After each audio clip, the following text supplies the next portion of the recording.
What up, YouTube?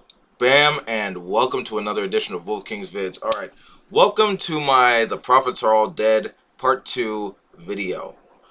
That's these are sort of the videos that I make. I made an earlier one, sort of a few months back, where I explain that since I don't believe a God exists, I talk about the work of the prophets and how that essentially died down with modernity. And to use as empirical evidence, I got this neat little study. Children exposed to religion have difficulty distinguishing fact from fiction, researchers. Okay, a study published in the July issue of Cognitive Science determined that children who are not exposed to religious stories are better able to tell that characters in fantastical stories are fictional, whereas children raised in a religious environment even approach unfamiliar fantastical stories flexibly. In judgments about fact and fiction by children from religious and non-religious backgrounds, Kathleen Corview, Eva Chen, and Paul Harris demonstrate that children typically have a sensitivity to the implausible or magical elements in a narrative, and can determine whether the characters in a narrative are real or fictional by references to fantastical elements within the narrative, such as invisible sails or a sword that protects you from danger every time. However, children raised in households in which religious narratives are frequently encountered do not treat those narratives with the same skepticism. The authors believe that these children would think of them as akin to fairy tales, judging the events described in them as implausible or magical, and conclude that the protagonists in such narratives are only pretend. Now, according to the adults from the religious households, the predictions are likely to be wrong because, they try to instill like their beliefs in them, at a very early age. But the conclusion from the studies in which it took 66 children from like various backgrounds, the conclusion contradicts previous studies in which children were said to be born believers, i.e. they possess a natural incredulity towards extraordinary beings with superhuman powers. Indeed, secular children responded to religious stories in much the same way they respond to fantastical stories. They just impregnated the protagonist to be merely pretend. And you know what? This isn't. It's not like this whole thing is really surprising. I mean, dealing with me personally, like I had the same experience. I was brought up Christian, Southern Baptist. I went to church every Sunday.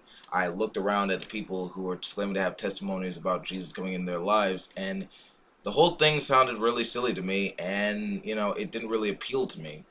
Um, there were insufficient reasons to really believe in a deity, and I would always think about it in the same way as like Mother Goose or the Three Little Pigs, or something fantastical and ridiculous, or Jack and the Beanstalk, whatever.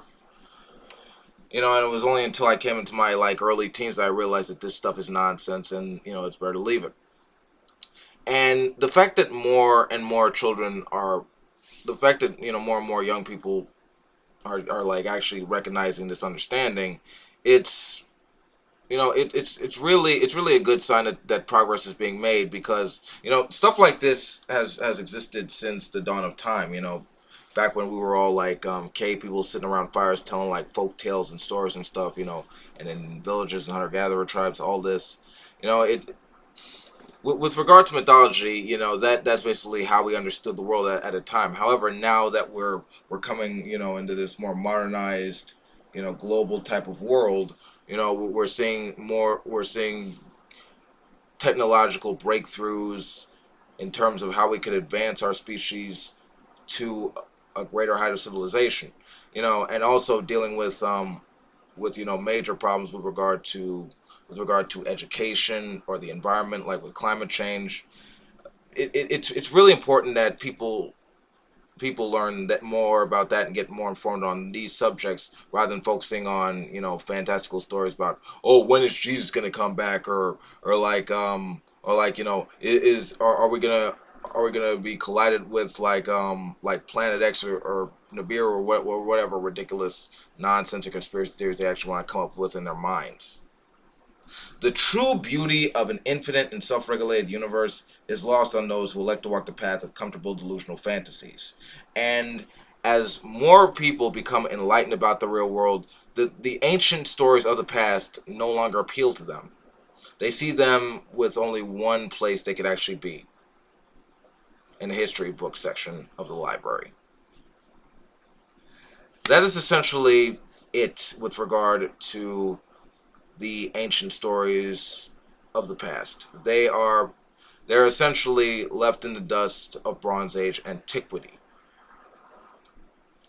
So virgin birth, coming back from the dead, and ascending and becoming Queen of Heaven, yeah, not true. Alright, that's it. That's essentially the end of my video. Okay, if you like it, you know what to do. If you want me to talk about a specific subject, hit me up. Alright, I'm out. Later, bitches.